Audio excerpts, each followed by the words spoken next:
Hello दोस्तों, नमस्कार। स्वागत है आपको हमारे YouTube channel wish you concept पे। तो पिछले क्लास में हम लोगों ने चर्चा किया था ट्रिग्नोमेट्रिक रेशियो का जो बेसिक कॉन्सेप्ट है उसके बारे में। ट्रिग्नोमेट्रिक रेशियो का जो बेसिक कॉन्सेप्ट है उसके बारे में हम लोगों ने डिस्कस किया था।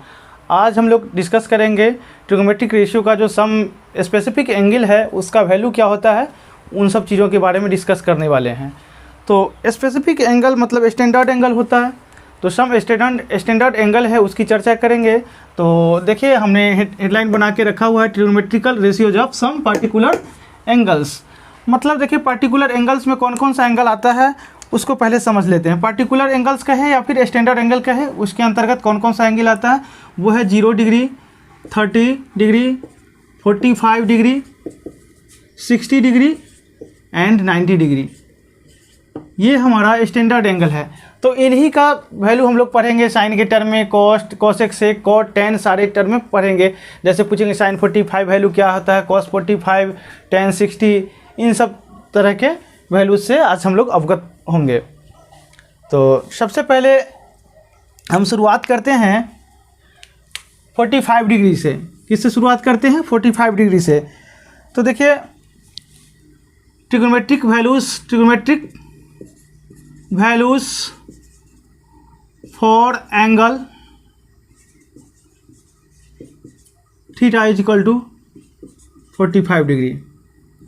Trigonometric values for angle theta is equal to 45। सबसे पहले हम शुरुआत करेंगे एंगल 45 डिग्री से। तो 45 डिग्री है तो सबसे पहले हम लोग को पता होना चाहिए कि ये एक राइट एंगल ट्रायंगल जरूर बनाएगा। तो राइट एंगल ट्रायंगल जब इसे हम लोग बनाएंगे, फॉर्मेशन करेंगे राइट एंगल ट्रायंगल का, तो ध्यान से समझने की कोशिश कीजिए। ट्रायंगल ए बी सी, तो ये 90 डिग्री है और दो रिमेनिंग एंगल जो है angle A and angle C, दो एंगल है, इस दोनों का सम क्या होगा? 90 डिग्री होगा। इट मीन्स कि ये दोनों कंप्लीमेंट होगा। अब हमको थीटा का वैल्यू 45 दिया हुआ है। इट मीन्स कि इस दोनों एंगल में से किसी न किसी को 45 लेकर के हमको चलना पड़ेगा, तभी हम साइन 45, कॉस 45, टेन 45 इस तरीके से सारा जो ट्रिग्नोमेट्रिक रेशियो है उसको एंगल उसका वैल्यू हम 45 एंगल के टर्म में निकाल सकते हैं। तो देखिए 45 नेसेसरी है, तो इसको हम क्या कर लेते हैं? 45 डिग्री कर लेते हैं। और जैसे ही ये 45 हो गया तो हमारी मजबूरी है कि एंगल ए भी क्या होगा? 45 डिग्री ही होगा। Because angle sum property of triangle से, चूँकि किसी भी ट्रायंगल का जो एंगल सम होता है वो हमेशा 180 डिग्री होता है। ये 90 हो गया, 45 और ये 45 होगा, तभी जाकर के तीनों एंगल का सम 180 डिग्री होगा। ठीक है, यहाँ तक हम लोग समझ लिए हैं। अब बताइए क्लास 9th में हम लोग बहुत दिन से पढ़ते आ रहे हैं कि किसी भी ट्रायंगल में यदि दो एंगल सेम हो तो दो साइड सेम होते हैं। इसका वाइस वर्सा भी ट्रू है कि दो साइड सेम है तो दो एंगल भी सेम होता है। तो यहाँ से हम कंक्लूजन क्या निकाल सकते हैं कि एंगल 45 डिग्री यहाँ ए है और angle A is equal to यहाँ पर 45, मतलब this angle A and angle C are equal. It means ये हुआ कि इसके अपोजिट साइड क्या है? ए बी है और इस एंगल के सामने अपोजिट साइड बी सी है। इट मीन्स कि A B is equal to क्या होगा? हम लोग लिख सकते हैं A B is equal to B C होगा। A B is equal to क्या होगा? बी सी होगा। एकदम कन्फर्मेशन के साथ कर सकते हैं A B is equal to B C होगा। ठीक है, क्योंकि अब ये जब A B equal to B C है तो ये कौन सा ट्रायंगल बना? आइसोसेलेस ट्रायंगल बना। आइसोसेलेस ट्रायंगल बना है। ठीक है, जब ये आइसोसेलेस ट्रायंगल बना है तो ध्यान से देखिए, तो हम क्या करते हैं? A B is equal to B C है तो A B is equal to let's suppose A B is equal to B C is equal to X. A B और बी सी को एक्स सपोज कर लेते हैं, चूँकि दोनों same है तो ये भी एक्स और ये भी एक्स। तो उसके अकॉर्डिंग ए सी क्या होगा? तो ए सी हम लोग जानते हैं ए सी इज इक्वल टू होगा पाइथागोरस थ्योरम से ए बी का स्क्वायर प्लस बी सी का स्क्वायर। इट मीन्स कि x square plus x square 2x square, और जब ए सी स्क्वायर इज इक्वल टू इतना, ए सी स्क्वायर इज इक्वल टू इतना, तो ए सी का जो वैल्यू है √2x स्क्वायर। इट मीन्स कि √2 इंटू एक्स। ये जो साइड ए सी है हम कितना निकाल के लाए? √2 इंटू एक्स हो गया। अब देखिए एंगल सी की बात करें या फिर एंगल ए की बात करें, दोनों एंगल में से किसी भी एंगल की बात करें तो दोनों एंगल क्या है? 45 डिग्री है। ठीक है, तो इसके लिए भी वैल्यू सेम रहेगा और इसके लिए भी वैल्यू सेम रहेगा। इसके सामने का साइड कौन सा है? ए बी, तो परपेंडिकुलर का काम करेगा, ये बेस का काम करेगा। अगर इसकी बात करते हैं तो इसके सामने ये बी सी परपेंडिकुलर का काम और ये बेस का काम। मतलब यहाँ इस सिचुएशन में क्या हुआ, दोनों एंगल सेम है तो बेस और परपेंडिकुलर दोनों क्या है, सेम है। किसी को बेस किसी को परपेंडिकुलर हम एज्यूम कर सकते हैं। तो चलिए, तो अब हम देखते हैं यहाँ पर जैसे इन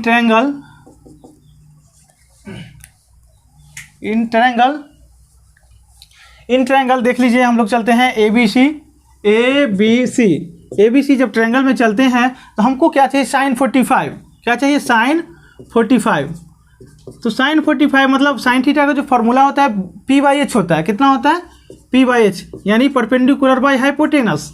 तो इस एंगल के लिए परपेंडिकुलर क्या होगा, इस एंगल के लिए परपेंडिकुलर हमारा ए बी होगा और हाइपोटेनस क्या होगा, ए सी होगा। इट मीन्स कि ए बी अपॉन क्या चीज़, ए सी, और ए बी का मतलब होता है एक्स और ए सी का मतलब है √2 इंटू एक्स। ये कैंसिल आउट हो गया तो बचा कितना, 1/√2। तो यहाँ से हम क्या निकाले कि साइन 45 की जो वैल्यू है वो है 1/√2। कॉस 45 का देखते हैं, cos 45 is equal to b/h। तो b/h का मतलब इस एंगल के लिए बेस क्या हो जाएगा, ये होगा BC। तो BC अपॉन AC और BC x is by √2 into x, cancel out 1/√2। यहाँ से ये कंक्लूजन निकला कि cos 45 का वैल्यू भी क्या है, 1/√2 है, जो sin 45 के इक्वल है।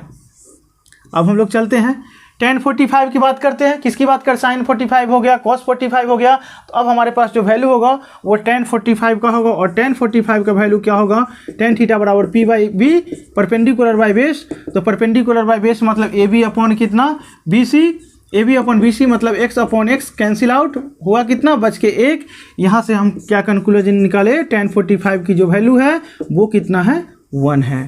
ठीक है, अब हमारे पास 3 ट्रिग्नोमेट्रिकल रेशियोज का वैल्यू पता है। 3 ट्रिग्नोमेट्रिक रेशियो का वैल्यू पता है, साइन, कॉस एंड टेन। तो साइन कॉस टेन का ही तो रेसिप्रोकल होता है कोसेक, शेक और कॉट, तो उसका हम लोग वैल्यू निकाल सकते हैं। तो यहाँ से क्या कह सकते हैं कि कोसेक 45 की जो वैल्यू है, COSEC कोसेक 45 का जो वैल्यू है, इसका रेसिप्रोकल करेंगे तो √2/1। इट मीन्स कि कितना हो गया, √2। कोसेक 45 का वैल्यू कितना होगा, √2। सेक 45 इसका रेसिप्रोकल होता है कॉस का, तो सेक 45 की जो वैल्यू है वो कितना हो जाएगा, √2। और यहाँ से हम लोग कह सकते हैं tan 45 का जो वैल्यू, tan 45 का वैल्यू 1, तो tan का रेसिप्रोकल कॉट का वैल्यू कितना हो जाएगा, cot 45 इज इक्वल टू 1। ठीक है, अभी देखिए पिछले वीडियो में हमने कॉन्सेप्ट देखा था ट्रिग्नोमेट्रिक रेशियो से रिलेटेड कॉन्सेप्ट। आज भी हम उसके आगे बढ़ रहे हैं, trigonometrical ratio of some particular angles.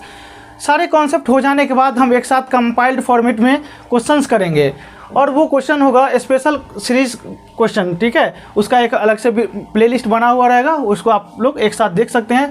Questions का क्वालिटी डिफरेंट टाइप्स का जो एग्जाम है उससे सेलेक्टेड किया हो रहा है, वहाँ से कंपाइल्ड रहेगा क्वेश्चन का, और हम लोग क्वेश्चन को एक अलग प्लेलिस्ट बना देंगे, वहीं से आप लोग उसको देख सकते हैं।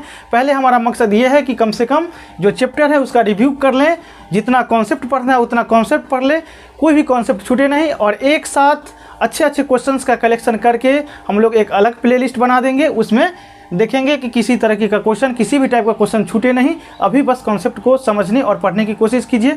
तो चलिए अभी आप क्या कीजिए, इसका स्क्रीनशॉट ले लीजिए अगर जो हो सके तो, और इसको समझने की कोशिश कीजिएगा। तो मुझे उम्मीद है कि आप लोग स्क्रीनशॉट ले लिए होंगे। अब इसको हम रफ करते हैं, तो चलिए रफ करते हैं।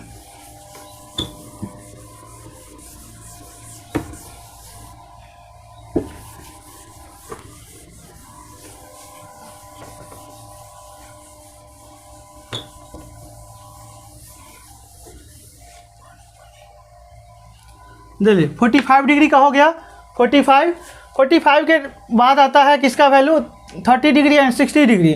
तो 30 डिग्री और 60 डिग्री का हम एक साथ देखेंगे। उसके बाद 0 डिग्री है एंड 90 डिग्री है, 0 डिग्री और 90 डिग्री का भी देखेंगे।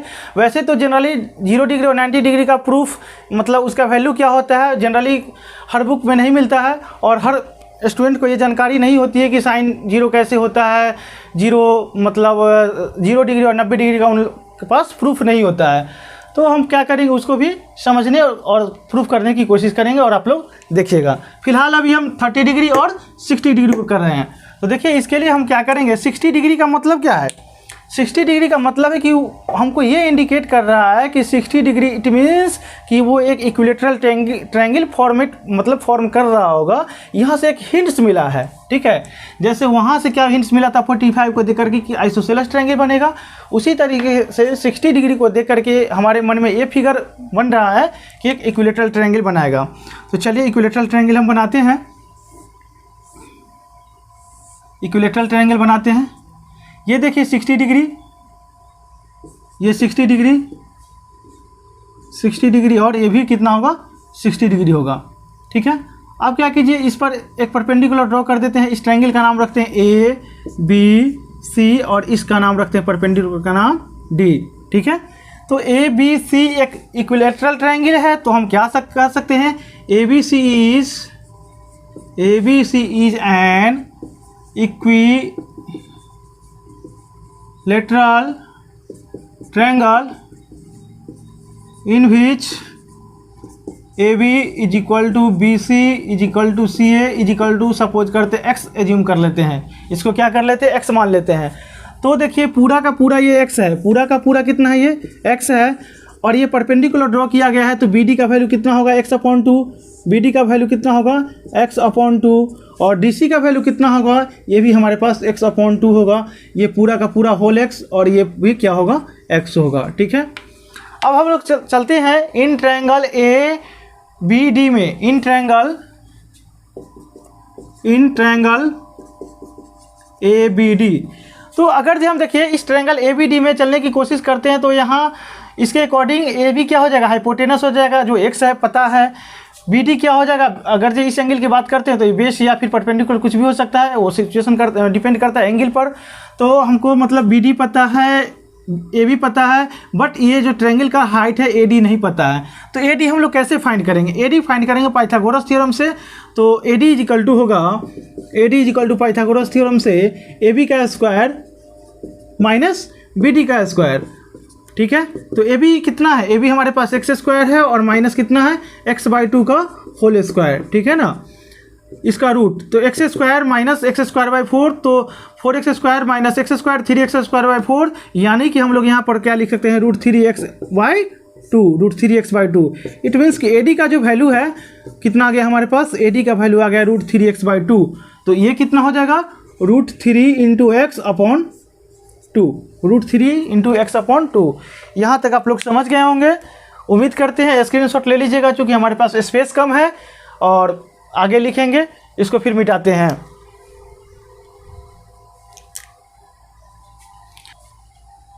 तो चलिए हम इसको रफ करते हैं, मिटाते हैं, क्योंकि आप लोग इतना लिख लिए होंगे, समझ गए होंगे। अगर नहीं भी लिखे हैं तो स्क्रीनशॉट ले लीजिएगा, बाद में आपको समझने में आसानी होगी। चलिए इसको मिटाते हैं।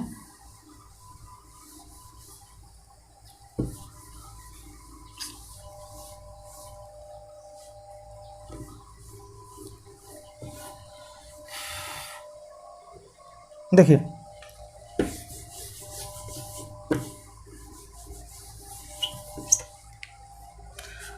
अब देखिए, अगर हम theta is equal to 60 degree के लिए प्रूफ करना चाहते हैं, theta is equal to 60 degree के लिए प्रूफ करना चाहते हैं तो क्या होगा, ठीक है। अगर हम theta is equal to 60 degree के लिए प्रूफ करना चाहते हैं तो एंगल बी ही 60 डिग्री है। तो एंगल बी क्या है, 60 डिग्री है, एंगल बी 60 डिग्री है। तो इन ट्रायंगल हम क्या चलते हैं, in triangle A B D. तो यहाँ से हम चलेंगे तो साइन 60 क्या हो जाएगा, साइन 60, साइन थीटा बराबर p/h। तो परपेंडिकुलर बाई हाइपोटेनस, परपेंडिकुलर इसके लिए क्या हो जाएगा, साइन 60 मतलब इस एंगल की बात करते हैं तो इसके सामने वाला साइड, अपोजिट साइड क्या होता है, परपेंडिकुलर होता है, यानी कि √3x/2। और हाइपोटेनस मेरे पास क्या है, इसका हाइपोटेनस का वैल्यू इंटू एक्स, यानी कि ये x कैंसिल हो गया, बचा कितना √3/2। इट मीन्स हम यहाँ ये कह सकते हैं कि साइन 60 का जो वैल्यू है वो कितना है, √3/2, ठीक है, साइन 60 का वैल्यू। अब देखते हैं cos 60 का वैल्यू, किसका, cos 60 का, cos 60 बराबर b/h, बेस बाय हाइपोटेनस। तो बेस देखिए इस एंगल की बात करते हैं, ये तो इसके लिए ये क्या हो जाएगा, AD परपेंडिकुलर, तो बेस क्या हो जाएगा x/2 बाई कितना, एक्स मतलब ए सी, तो ये कैंसिल आउट, बचा कितना 1/2। इट मीन्स कि हम ये कह सकते हैं कि cos 60 की जो वैल्यू है वो 1/2 है। cos 60 is equal to 1/2। tan 60 की बात करते हैं, tan 60 डिग्री, tan 60 बराबर P/B परपेंडिकुलर बाय बेस। तो इस एंगल के लिए परपेंडिकुलर क्या होगा, √3x/2, √3 into X upon 2 into B, base क्या है हमारे पास x/2 है, कितना है ये x/2 है, ठीक है ना, ये क्या है x/2 है। तो x से x कैंसिल, 2 से 2 कैंसिल, बचा कितना हमारे पास √3 बचा। यानी कि tan 60 की जो वैल्यू है tan 60, इसको हम लोग क्या लिख सकते हैं, √3 लिख सकते हैं। अब बताइए हमारे पास 3 वैल्यू है, 3 ट्रिग्नोमेट्रिक रेशियो का वैल्यू पता हो गया, sin 60 √3/2, cos 60 1/2, tan 60 √3। तो और जो 3 बच गया वो इसका जस्ट रेसिप्रोकल ही होता है, तो उसको निकालने में हमें परेशानी बिल्कुल भी नहीं होनी चाहिए। तो देखिए साइन का जो रेसिप्रोकल होता है वो होता है cos 60। तो cos 60 की जो वैल्यू है वो कितना हो जाएगा, 2/√3, इसका रेसिप्रोकल करेंगे 2/√3। cos 60 का उल्टा क्या होता है, cos 60, तो cos 60 का जो बात करते हैं वो cos 60 का होता है sec 60 बराबर कितना, इसका रेसिप्रोकल करेंगे तो 2 हो जाएगा, 2/1 यानी कि 2, ठीक। और tan 60 की बात करते हैं तो इसका रेसिप्रोकल cot 60 का जो वैल्यू है वो कितना हो जाएगा 1/√3, क्योंकि √3 का रेसिप्रोकल करेंगे तो 1/√3 होगा, ठीक है। इतना तक हम समझ गए। अब हमारे पास 60 डिग्री का कंप्लीट हो चुका है, 60 डिग्री का कंप्लीट हो चुका है। तो हम लोग देखते हैं किसके लिए, फॉर एंगल 30 डिग्री। इसी फिगर में 30 डिग्री का बनेगा, ऐसा नहीं कि इसके लिए कुछ अलग फिगर बनाना पड़ेगा, कुछ अलग से स्ट्रक्चर करना पड़ेगा, बिल्कुल नहीं करना पड़ेगा, सब कुछ हम इसी फिगर में देख लेते हैं। तो पहले आप इतना का स्क्रीनशॉट ले लीजिए, फिर हम इसको रफ करेंगे। उम्मीद है कि आप लोग स्क्रीनशॉट ले लिए होंगे, इसको समझने की कोशिश कीजिएगा। आगे हम 30 डिग्री करते हैं, इसको रफ करते हैं।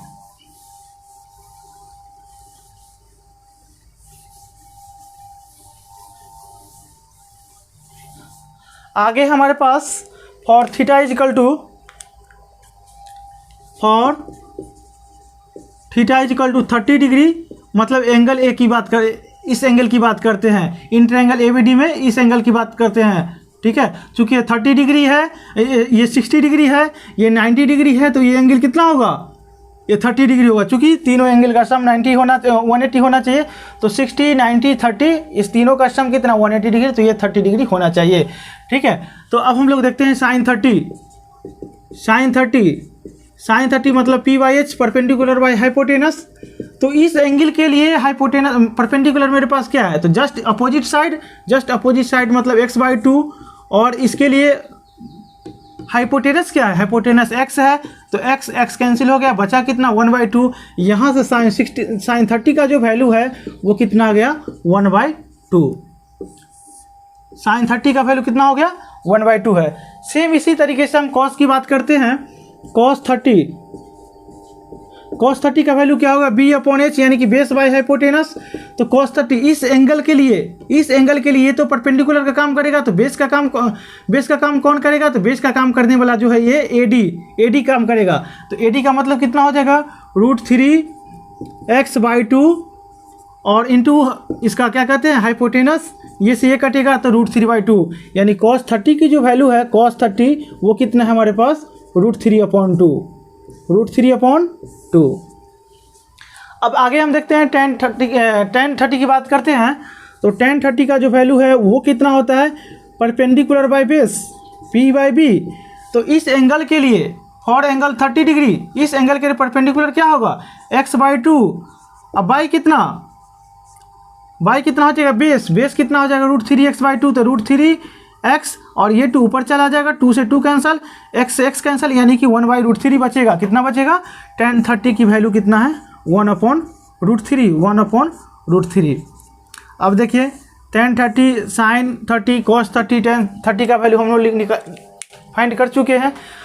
मतलब यहाँ से 3 रेशियो का वैल्यू पता हो चुका है। अगला 3 रेशियो जो जस्ट इन सब का क्या है रेसिप्रोकल है, तो उसका निकाल लेते हैं। तो साइन का रेसिप्रोकल क्या होगा cosec 30।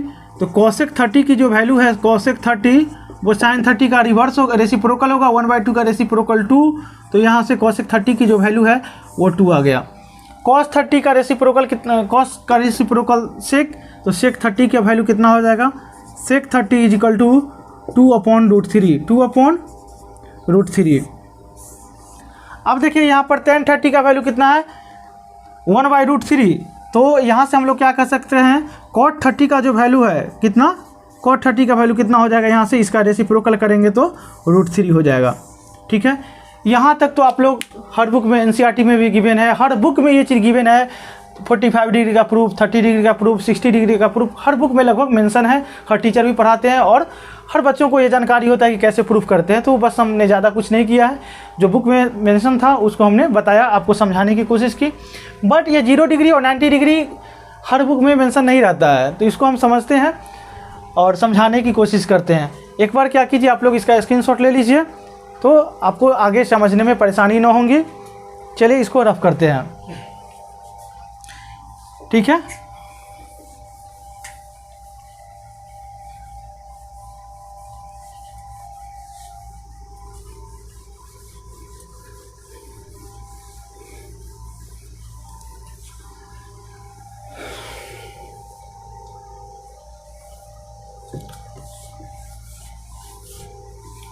हो गया।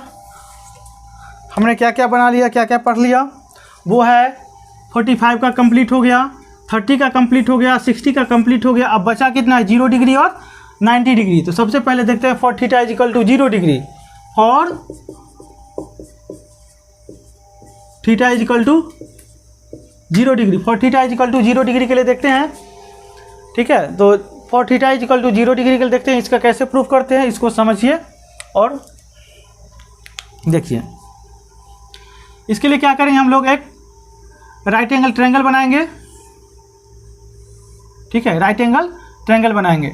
यहाँ पर ये क्या है, 90 डिग्री है और ये एंगल मान लेते हैं हमारे पास थीटा है, इसको मान लेते हैं ए बी और ये सी हो गया। कहीं से भी सी मान सकते, किसी को भी एज्यूम कर सकते हैं।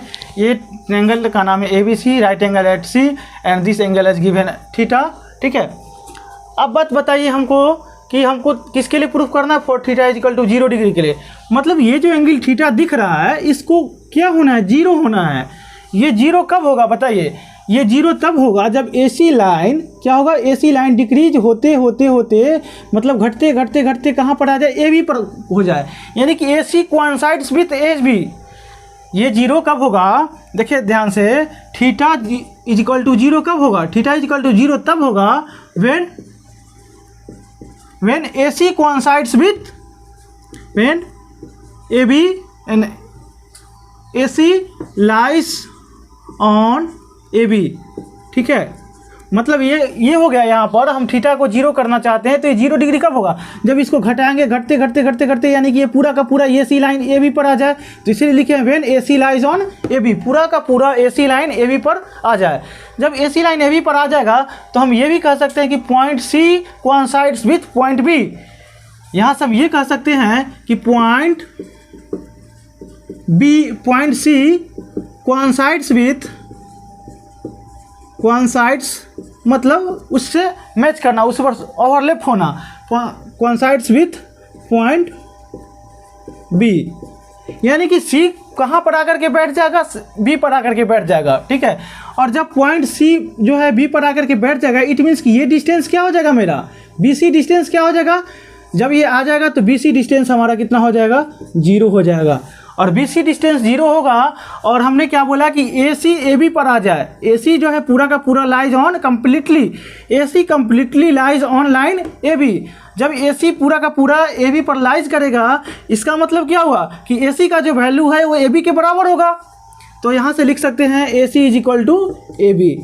बस हमारे पास इन्हीं दो कंक्लूजन्स का यूज करना है। हमारे पास जो मतलब वैल्यू फाइंड करना है, जो भी चीज़ चाहिए था वो बस इसी से निकल जाएगा। ठीक है, अब देखिए ध्यान से कि साइन जीरो क्या होता है, P/H होता है। क्या होता है P/H, परपेंडिकुलर बाय हाइपोटेनस।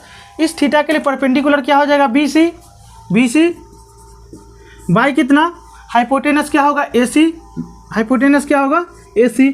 अब बताइए BC क्या होगा, हमारे पास 0 हो गया, चूंकि एंगल थीटा को 0 करना था तो BC पूरा का पूरा एकदम 0 हो जाए, यानी कि point C coincides with point B, it means कि हम BC 0 लिख सकते हैं। तो BC बाई क्या चीज़, AC, इट मीन्स कि क्या हो जाएगा 0, चूंकि BC का वैल्यू 0 है। यहाँ से हम ये कह सकते हैं कि साइन 0 का जो वैल्यू है 0 degree is equal to 0, sine 0 0 हो गया। ठीक है, बहुत अच्छी बात है। अब हम cos 0 की बात करते हैं, किसकी बात करते हैं, cos 0। cos 0 क्या होगा यहाँ पर, cos 0 is equal to base by hypotenuse, base by hypotenuse. तो बेस इसका क्या है, इस एंगल के लिए बेस क्या है AB, इस एंगल के लिए बेस क्या है AB बाय हाइपोटेनस AC, तो AB अपॉन AC। और हमने लिखा क्या है, कंक्लूजन्स निकाल करके AB और AC दोनों इक्वल है, तो हम लोग लिख सकते हैं AB अपॉन AB। ठीक है, AB के बराबर है, कैंसिल आउट हो गया, तो बचा कितना 1, यानी कि cos 0 की जो वैल्यू है, cos 0 डिग्री का वैल्यू वो क्या होगा 1 होगा, cos 0 1 होगा, सब लोग जानते हैं। तो sin 0 हमने फाइंड कर लिया 0, cos 0 फाइंड कर लिया 1। अब किसकी बारी है, tan 0 का। ठीक है, तो tan 0 के लिए हम यहाँ देख लेते हैं, यहाँ इस कॉलम में tan 0, तो tan थीटा बराबर क्या होता है P by B, perpendicular by base. तो परपेंडिकुलर इसके लिए क्या होगा, इस एंगल के लिए परपेंडिकुलर BC बाई कितना, बेस AB। अब बताइए BC हमारे पास 0 है, क्योंकि BC हमने 0 फाइंड पहले से कर चुके हैं, तो 0 बाई AB, इट मीन्स कि कितना हो गया 0। यहाँ से ये कह सकते हैं कि tan 0 कितना हो जाएगा, tan 0 0। ठीक है, अब हम क्या किए कि 3 ट्रिग्नोमेट्रिकल रेशियो का वैल्यू फाइंड कर लिए 0 के टर्म में, sin 0 0, cos 0 1 और tan 0 0। अब क्या है, इसका रेसिप्रोकल की बात करते हैं, तो cosec 0, इसका साइन का उल्टा cosec होता है, तो cosec 0 की जो बात करते हैं, cosec 0 डिग्री वो कितना हो जाएगा, 0 का जो रेसिप्रोकल होता है वो अनडिफाइंड होता है। ठीक है, तो ये हो गया अनडिफाइंड, क्लियर। tan 0 है, तो tan का उल्टा क्या होता है cot 0 क्या हो जाएगा, ये भी अनडिफाइंड हो गया, पता नहीं क्या होगा सो। ठीक है, नॉट डिफाइंड। और cos 0 1 है, cos 0 का उल्टा क्या होता है sec 0, तो sec 0 क्या हो जाएगा 1 का रेसिप्रोकल 1, यानी कि ये हो गया, यानी कि 6 का 6 वैल्यू हम 0 के टर्म से निकाल लिए, प्रूफ भी कर लिए। अब क्या कीजिए, इसको आप एक बार स्क्रीनशॉट ले लीजिएगा। ठीक है, तो ये हो गया। अब हम अगला चीज़ प्रूफ करेंगे for theta is equal to 90 degree के लिए, for theta is equal to 90 degree proof करके फिर हम आगे बात करेंगे। फिलहाल आप लोग इसका स्क्रीनशॉट ले लीजिए और हम इसको रफ करते हैं, आपको समझने में परेशानी ना हो इसके लिए आप स्क्रीनशॉट ले लीजिएगा, भविष्य में आपको काम पड़ेगा। ठीक है, इसको रफ करते हैं।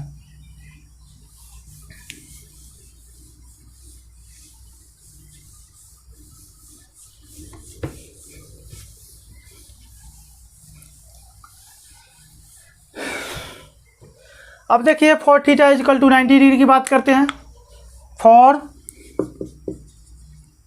Theta is equal to 90 degree की बात करते हैं।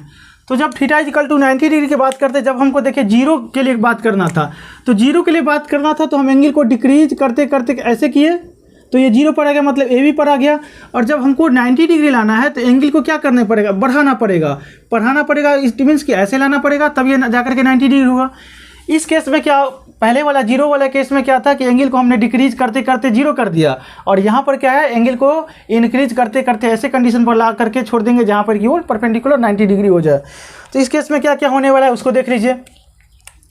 जब ये लाइन, चूँकि हमको एंगल को 90 डिग्री करना है, तो ये लाइन जो है AC उठ करके यहाँ पर आएगा, और जैसे ही ये लाइन उठ करके यहाँ पर आएगा तो BC क्या हो जाएगा, बताइए BC क्या होगा, ख़त्म होगा कि नहीं होगा, BC क्या हो जाएगा, ख़त्म हो जाएगा।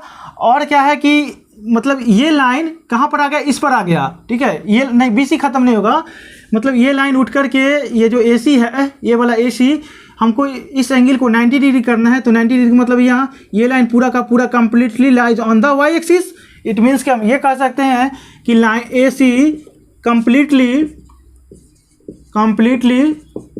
PLE COMPLE TELY, चलिए स्पेलिंग हो सकता है mistake. AC completely lies on y axis. ठीक है, यानी कि AC हमको y एक्सिस पर लाइज करना चाहिए। अब देखिए AC अगर जो यहाँ पर आ गया तो ये लाइन भी उठ करके यहाँ जाएगा, क्योंकि जैसे जैसे हम एंगल को बढ़ाएंगे वैसे वैसे ये लाइन BC जो इसके नज़दीक होते चलेगा, नज़दीक होते चलेगा। जैसे मान लीजिए यहाँ पर एंगल आ गया तो ये एंगल इधर जाएगा, इधर आने का मतलब ये लाइन भी इधर घसकेगा। इट मीन्स कि जब ये line AC completely y axis पर लाइज करेगा उस सिचुएशन में क्या होगा कि BC AC के बराबर हो जाएगा। तब क्या होगा, BC क्या हो जाएगा, BC बराबर क्या हो जाएगा, AC हो जाएगा। ठीक है, और BC क्या हो जाएगा, AC हो जाएगा। ठीक है ना, और मतलब BC AC हो जाएगा तो ये जो पॉइंट है, चूँकि हम क्या बोले AC और BC बराबर हो जाएगा। यहाँ कहने का मतलब ये हुआ कि पॉइंट B जो है किससे कोइंसाइड करेगा, तो यहाँ ये कह सकते हैं point B coincides with point A। Point B किससे कोइंसाइड करता है, ए से कोइंसाइड करे, यानी कि पॉइंट B जो है उठ करके बेचारा यहाँ पर चला आएगा, और जैसे ही पॉइंट B यहाँ उठ के आ गया तो AB का वैल्यू क्या हो जाएगा, 0 हो जाएगा। इस सिचुएशन में AB इजिकल टू क्या हो जाएगा, 0 हो जाएगा। ठीक है, AB इजिकल टू 0, एंड हम ऑलरेडी प्रूफ कर चुके हैं AC is equal to BC is equal to AC, BC is equal to AC। हमारे पास बस इसी दो रिजल्ट्स का काम है। ठीक है, अब देखते हैं साइन 90। साइन 90 की बात करते हैं तो वो क्या होता है, perpendicular by hypotenuse, perpendicular by hypotenuse. तो इस एंगल के लिए परपेंडिकुलर क्या हो जाएगा, BC, क्या हो जाएगा BC, अब बाय हाइपोटेनस क्या होगा, AC, हाइपोटेनस क्या होगा AC। अब बताइए BC और AC बराबर है तो BC बाय क्या कर सकते हैं, BC कर सकते हैं, ये कैंसिल आउट हो गया तो बचा कितना 1, यानी कि साइन 90 की जो वैल्यू है वो कितना आ गया, 1 आ गया। साइन 90 का जो वैल्यू है कितना आ गया, 1 आ गया। Very good. अब कॉस की बात करते हैं। यहाँ देखिए कॉस 90 क्या हो जाएगा, cos 90 B/H, base by hypotenuse. तो इस एंगल के लिए बेस क्या हो जाएगा, AB, बेस क्या हो जाएगा AB अपॉन क्या चीज़, AC, हाइपोटेनस AC है, और AB को हम पहले प्रूफ कर चुके हैं कि AB बराबर 0 होगा।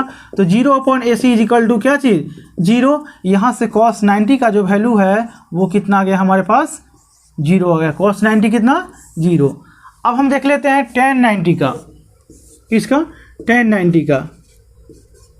tan 90 क्या हो जाएगा हमारे पास, tan 90 को जो वैल्यू है वो होता है परपेंडिकुलर बाय बेस, तो P बाई बी का मतलब क्या, इस ट्रायंगल में इस एंगल के लिए परपेंडिकुलर काम करेगा BC और बेस का काम करेगा AB।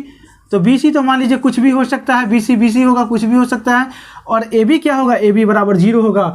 तो बताइए किसी भी नंबर में जब 0 से डिवाइड करते तो क्या आता है, अनडिफाइंड आता है। इट मीन्स कि tan 90 क्या हो जाएगा, tan 90 इजिकल टू अनडिफाइंड आ जाएगा। ठीक है, यहाँ हमने देख लिया, यानी कि 3 ट्रिगोमेट्रिकल रेशियो का सीधा वैल्यू देखा। अब इसका रेसिप्रोकल वैल्यू देखेंगे।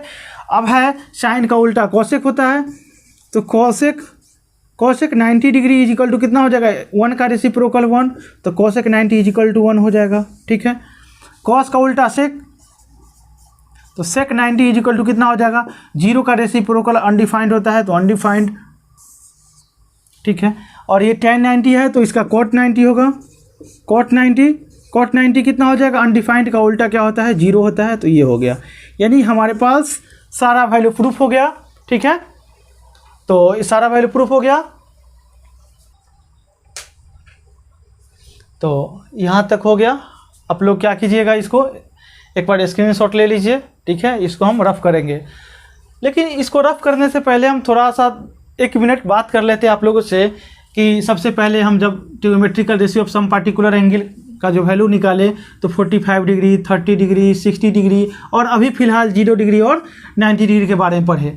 सारा चीज़ पढ़ने के बाद आपको लगता होगा कि पूरा हौच पच हो गया, पूरा मतलब मिक्सअप हो गया, और ऐसा मिक्सअप हो गया तो cot 90 का वैल्यू क्या होगा, sin 45 का वैल्यू हो गया। जब आपसे रैंडमली कोई क्वेश्चन पूछिए कि इसका वैल्यू क्या होगा, उसका वैल्यू क्या होगा, तो उम्मीद है कि आप फंस सकते हैं, क्वेश्चन का आंसर देने में हकला सकते हैं, या फिर आपको थोड़ा सा टाइम लग सकता है। ठीक है, प्रूफ तो आप भले बता सकते हैं, उसको जो आपसे पूछे उसका प्रूफ आप तो उन्हें संतुष्ट कर सकते हैं प्रूफ से, लेकिन पार्टिकुलर वैल्यू इंस्टेंट टाइम पर बताना थोड़ा सा आपके लिए मुश्किल हो जाएगा। तो चलिए उस मुश्किल का भी समाधान है हमारे पास, उसका समाधान करते हैं एक टेबल बना करके। इसको रफ करते हैं, स्क्रीनशॉट ले लीजिएगा, इसको हम रफ करते हैं।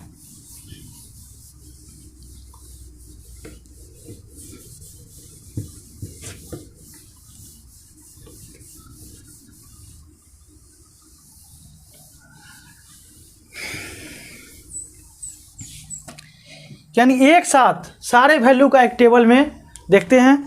0 डिग्री, 30 डिग्री, 45, 60 और 90।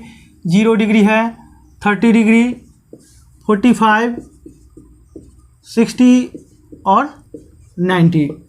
ठीक है, बिल्कुल दिख रहा होगा एकदम। ऐसा तो एक छोटा अक्षर है, छोटा राइटिंग है, बिल्कुल आप लोगों को दिख रहा होगा। तो देखिए 0 डिग्री, 30, 45, 60 और 90 है। हम क्या करते हैं, 0 से लेकर के जहाँ तक जाए इंक्रीजिंग ऑर्डर में लिखते चलते हैं। तो 0, 1, 2, 3 और ये 4, यानी कि 0 से 4 तक हमने लिख दिया। अब क्या करते हैं, इच टर्म में 4 से डिवाइड करते हैं, सारे वैल्यू में 4 से डिवाइड करते हैं। Divided by 4, divided by 4, divided by 4। यानी कि सबसे पहले फर्स्ट स्टेप क्या करना है, फर्स्ट स्टेप 0 से लेकर के 4 तक लिख देना है। सेकेंड स्टेप में सारे टर्म में हमको 4 से डिवाइड करना है। और थर्ड स्टेप क्या है, थर्ड स्टेप है कि सब पर हमको स्क्वायर रूट निकालना है, सबका रूट चढ़ा देंगे। ठीक है, सबका रूट चढ़ा देंगे और फाइनली वैल्यू लिखेंगे। 0/4 का रूट क्या हो जाएगा, 0 हो जाएगा। ठीक है, 1/4 का मतलब कितना, 1/4 का रूट कितना हो जाएगा, 1/2 हो जाएगा, 1/2। ठीक है, ये कट करके कितना हो जाएगा, 1/2, यानी कि 1/√2, इसका स्क्वायर रूट, 1/2 का स्क्वायर रूट 1/√2।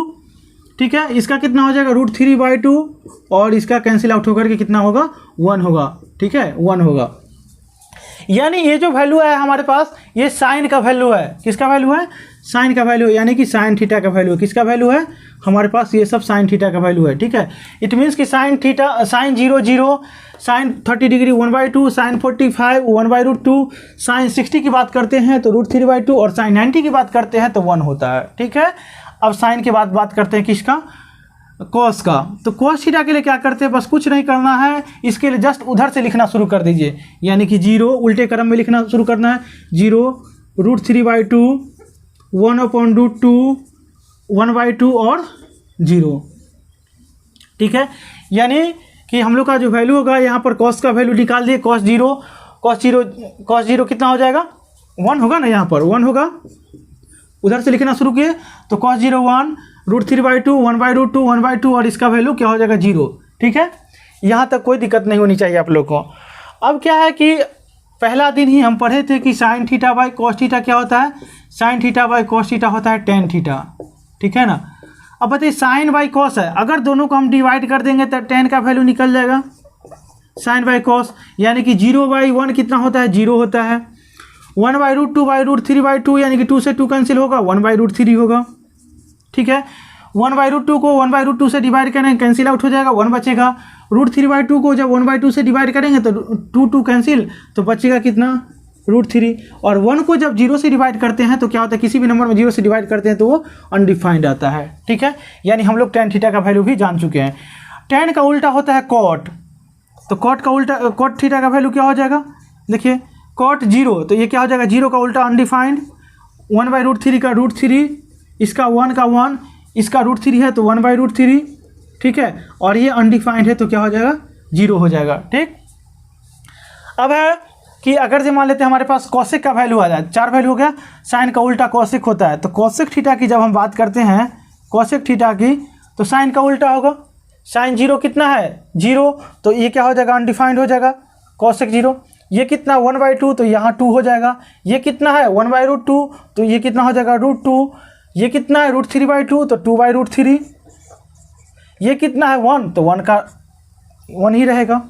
ठीक है, कॉसेक की बात हो गई। अब सेक की बात करते हैं, सेक थीटा की बात करते हैं। तो कॉस 0 कितना है, 1 है, तो सेक 0 भी क्या होगा, 1, चूँकि 1 का अपोजिट 1 होगा। ये क्या हो जाएगा √3/2, तो 2/√3। ये कितना हो जाएगा 1/√2, तो इसका हो जाएगा √2। ठीक है, ये 1/2 है तो 2, और 0 है, 0 का क्या होता है, अनडिफाइंड होता है। यानी कि सारा वैल्यू को हम एक टेबल पर बना लिए, और इसको आप लोग क्या कीजिए, याद कर लीजिएगा। याद करना कोई बहुत बड़ा मुश्किल टास्क नहीं है, ये सिंपल है। 0 से लेकर के 4 तक लिखेंगे, उसके बाद सारे टर्म में 4 से डिवाइड करेंगे, उसके बाद सारा नंबर का स्क्वायर रूट निकाल देंगे, वो साइन का वैल्यू होता है। और जब हम उसको पीछे से लिखना शुरू करते हैं तो कॉस का होता है। 10 चाहिए तो साइन बाई कॉस कर देंगे तो 10 निकल जाएगा। 10 निकल गया तो कॉट का निकल जाएगा, चूँकि 10 कॉट जो होता है 10 का रेसिप्रोकल, साइन निकल चुका है पहले से, तो साइन निकल चुका है, तो साइन का रेसिप्रोकल कॉसेक होता है, कॉसेक का निकल जाएगा। कॉस निकल चुका है ऑलरेडी, तो कॉसेक के माध्यम से हम लोग सेक का निकाल सकते हैं, चूँकि सेक जो होता है कॉस का रेसिप्रोकल होता है। तो इतना चीज़ हमने अभी स्टडी किया। अब हम आज की क्लास को यहीं पर समाप्त करेंगे। आज की क्लास को हम क्या करेंगे, यहीं पर समाप्त करेंगे। क्योंकि वीडियो बहुत लंबा हो जाएगा, क्लास बहुत लंबा हो जाएगा, इसलिए हम आज की क्लास को यहीं समाप्त करेंगे। लेकिन समाप्त करने से पहले हम ये बताना चाहते हैं कि आगे हम क्या करने वाले हैं। तो अगले वीडियो में हम लोग क्या पढ़ने वाले हैं, अगले वीडियो में जो हम लोग पढ़ेंगे वो है ट्रिगोनोमेट्रिक आइडेंटिटीज़। ट्रिगोनोमेट्रिक आइडेंटिटीज़ के बारे में हम लोग स्टडी करेंगे। और आप लोगों के मन में हो सकता है कि थोड़ा सा डाउट होगा कि सर आप केवल कॉन्सेप्ट पर ध्यान दे रहे हैं, न्यूमेरिकल यानी कि क्वेश्चंस पर ध्यान नहीं दे रहे हैं। तो मैं आपसे प्रॉमिस करता हूं कि अभी हम लोग जितना भी कॉन्सेप्ट है ट्रिगोनोमेट्री चैप्टर से रिलेटेड सारे कॉन्सेप्ट को एक साथ पढ़ लेंगे, कंपाइल्ड करके एक साथ पढ़ लेंगे, कोई भी कॉन्सेप्ट छूटना नहीं चाहिए। उसके बाद हम लोग स्पेशल क्वेश्चन सीरीज चलाएंगे। उसमें क्या होगा कि हर टाइप का क्वेश्चन रहेगा, ठीक है, हर टाइप के क्वेश्चन से हम लोग को मुलाकात होगी। तब उसमें आप कहिएगा कि हाँ सर आपने जो प्रॉमिस किया था वो प्रॉमिस आज फुलफिल होते हुए दिख रहा है, ठीक है। तो इन्हीं उम्मीद के साथ कि आप लोग ये विश्वास करना पड़ेगा पहले कि आप कॉन्सेप्ट पढ़ लीजिए, उसके बाद हम लोग क्वेश्चन पर डिस्कस करेंगे। क्वेश्चन के लिए एक अलग से प्लेलिस्ट बना देंगे, special question series for trigonometric. और फिर कोऑर्डिनेट चल रहा है, उसका भी एक अलग से कोऑर्डिनेट का प्लेलिस्ट बन जाएगा, उसके लिए भी क्वेश्चन सीरीज अलग से चलेगा। यानी कि आपको क्वेश्चंस के लिए इधर उधर भागने की जरूरत नहीं है। अभी आप चैनल पर बिल्कुल नए हैं, पर ये चैनल भी नया है, आप भी नए हैं, तो विश्वास तो शुरू में करना पड़ेगा। बिना विश्वास के तो कुछ होता नहीं है, इसलिए विश्वास बनाए रखिए, धैर्य बनाए रखिए। तो आज के लिए इतना ही काफ़ी है, विदा लेते हैं। Thank you, all the best.